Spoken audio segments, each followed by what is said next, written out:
Missing teeth are cute on little kids, but not so much in adults. Many times, adults are embarrassed by missing teeth, especially if they are toward the front of the mouth. There are a couple of ways to fix this problem, and one of them is a bridge. A bridge is a restorative structure that is used to replace missing teeth. They consist of one or more false teeth that are held in place by fixtures that attach to the surrounding teeth. There are basically two types of bridges, fixed and removable.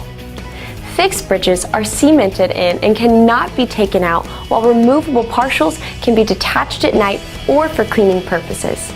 If you have missing teeth, then a bridge or partial may be just right for you. We would love to invite you in for a consultation to see if you would be a good candidate for this treatment option. Call today. You'll be glad you did.